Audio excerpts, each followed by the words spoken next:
खबर दे रहा हूं, ये जितना शोर मचा हुआ है, डील डील डील, कोई डील नहीं। इमरान खान आ रहा है। बहुत सी डेटें हमारे समेत बहुत से लोगों ने दी। मैं आपको यह खबर दे रहा हूं कि बहुत जल्द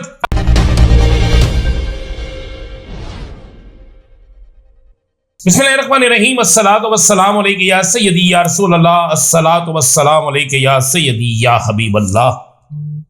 तमाम सुनने वालों को अस्सलामु अलैकुम। मैं हूं राना सिंह और आप देख रहे हैं Rana Azeem official YouTube channel, Facebook page और टिकटॉक।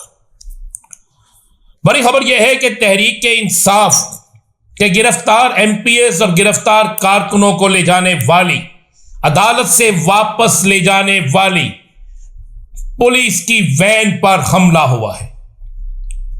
इस हमले में 3 पुलिस एहलकार जख्मी, मुतअद्दिद कैदी फरार होने की इत्तला है और पुलिस ने दावा किया है कि उन्होंने 3 नहीं 4 मुल्ज़मान को गिरफ्तार कर लिया है। यह वाकया संजगानी टूल प्लाजे के पास होता है, जिस वक्त इस्लामाबाद पिंडी से बाकायदा अपनी पेशी पर आए हुए मुल्ज़मान पुलिस की वैन में वापस जा रहे होते हैं, तो पुलिस के मुताबिक 15 से 20 अफराद अचानक हमला कर देते हैं, वैन के शीशे तोड़ देते हैं। 3 पुलिस एहलकार जख्मी हो जाते हैं, टैट ब्रस्ट कर दिए जाते हैं और उस वैन में कहा जा रहा है कि 3 एमपीए भी मौजूद थे। अभी इसके शवाहिद नहीं मिले, लेकिन यह दावा किया जा रहा है कि 3 एमपीए भी मौजूद थे। पुलिस ने फौरी तौर पर दावा किया है कि 4 मुल्ज़मान को गिरफ्तार कर लिया गया है। वाकये की हकीकत क्या है, वाकये का पहलू क्या है? क्या ये हमला था, साजिश थी, दहशतगर्दी थी, क्या था ये? आखिरकार ये सारा कुछ उस जगह पर क्यों किया गया जहां पर कैमरे नहीं है?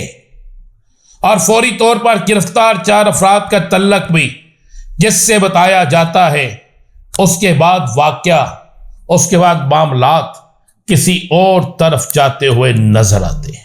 इस केस में एक नया मोड़ आ गया है कि इस्लामाबाद के मुताबिक फरार होने वाले तमाम अफराद को गिरफ्तार कर लिया गया है और यह भी दावा किया गया है कि वजीर बहबूद आबादी खैबर पख्तूनख्वा का बेटा, उस मिनिस्टर वजीर के बेटे को भी हिरासत में लिया गया है। अगर मुल्ज़मान भाग गए थे तो फौरी गिरफ्तारी किस तरह हो गई? क्या यह वाकया है या कुछ और?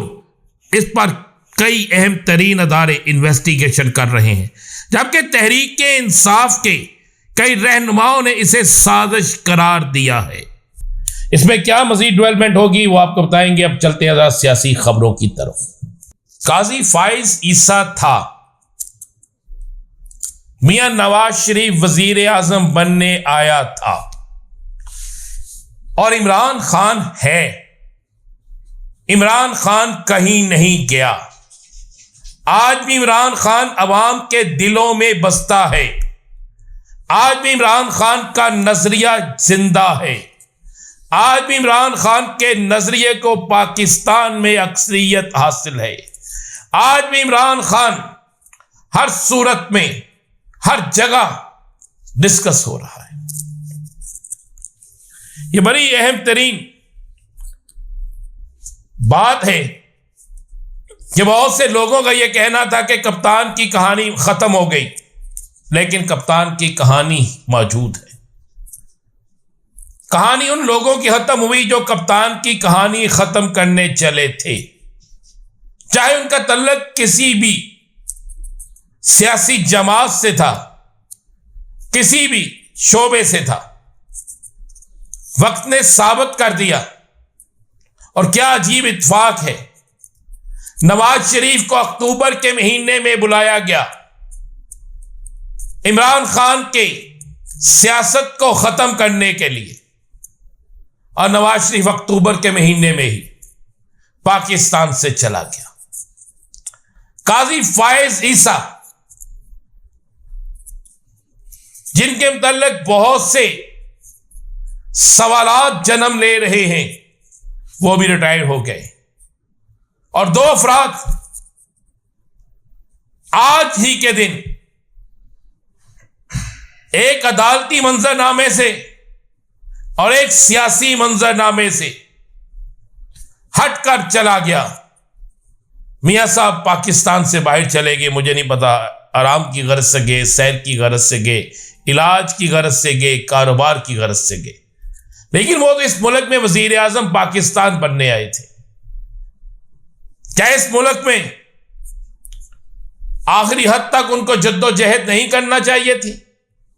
लेकिन एक शख्स जो अकेला डायरी लेकर निकला, जिसके हाथ में सिर्फ डायरी थी, और आज उस डायरी का वर्क सफ़ात खत्म हो जाते हैं, लेकिन उनके चाहने वालों की उससे करोड़ों दर्जे ज्यादा लंबी फहरिस्त होती है।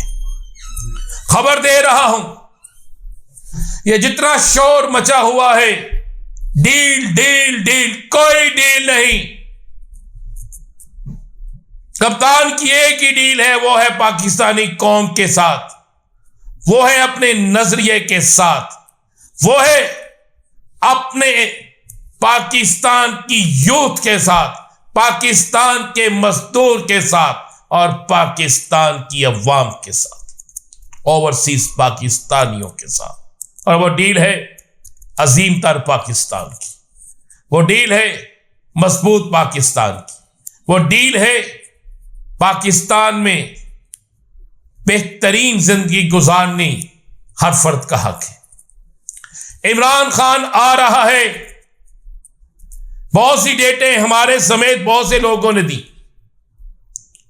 हालात बदलते गए, वाकई हालात बदलते गए, और अब वाकई हालात बदल गए हैं। मैं आपको यह खबर दे रहा हूं कि बहुत जल्द आपको इमरान खान की रहाई के हवाले से बड़ी ब्रेकिंग न्यूज मिलने वाली है। हुकूमत पूरा जोर लगाएगी, हुकूमत हर हद तक जाएगी, लेकिन बेबसी के अलावा, इंतकामी कार्रवाई के अलावा हुकूमत के हाथ कुछ नहीं आएगा। ये लिख के रख लें, कप्तान आ रहा है। कल मैंने कहा था, और सुबह के मेरे व्लॉग में आपने सुना, मैंने कहा था कल और आज भी कहा था कि जुमा मुबारक है, तहरीक इंसाफ के लिए बड़ा सरप्राइज है, और आज तहरीक इंसाफ के लिए बड़े बड़े सरप्राइज सामने आ गए हैं।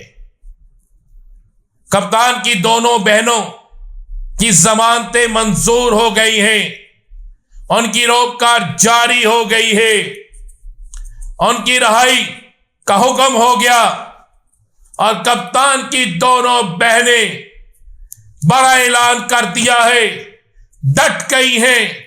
जब तक इमरान खान, जब तक उनके तमाम साथी रहा नहीं होंगे, वो फिर से मैदान अमल में आएंगी और साबित करेंगी कि बगैर किसी ओहदे के, बगैर किसी लालच के, वो पाकिस्तान की मजबूती के लिए अपना किरदार अदा करेंगी। एक और बड़ी ब्रेकिंग न्यूज दे दूं आपको, आज दिन ब्रेकिंग न्यूज देने का है। अब आपको अगली बड़ी खबर, रहाई से पहले भी बड़ी खबर महसूस नशिस्तों के हवाले से मिलने वाली है कि महसूस नशिस्तें तहरीक इंसाफ की होंगी, महसूस नशिस्तें तहरीक इंसाफ को दी जाएंगी, और महसूस नशिस्तों का हक तहरीक इंसाफ का ही है, यह भी मिलने जा रही है। बड़ी ब्रेकिंग न्यूज है। आज जस्टिस मंसूर अली शाह साहब का खत, जिसमें उन्होंने आज के फुल कोर्ट में बैठने से माजरत के हवाले से जो लिखा, उसमें, उस लेटर में काजी फाइज ईसा के मुतल्लक जो जो बातें लिखी गई, जो जो इल्जामात लगाए गए, जो जो तनकीद की गई, इससे पहले जस्टिस मंसूर अली शाह साहब ने कभी ऐसा नहीं लिखा था, इतना सख्त। ये सारी चीजें जस्टिस काजी फाइज ईसा पर एक फर्दे जुर्म है। समझे कि फाइज ईसा पर एक फर्दे जुर्म लगाया गया है, ऐसी ऐसी बातें लिख दी गई है। अगर उसका जवाब दिया गया तो जवाब के जवाब में जवाब और सबूत आएंगे। याद करें, मैंने कहा था कि एक और लेटर आने वाला है, एक दरखास्त आने वाली है, और आपको खबर दे दूं, इसी लेटर की बुनियाद पर एक बड़ी दरखास्त आने वाली है काजी फाइज ईसा के खिलाफ। इजाजत दीजिए, अल्लाह हाफिज।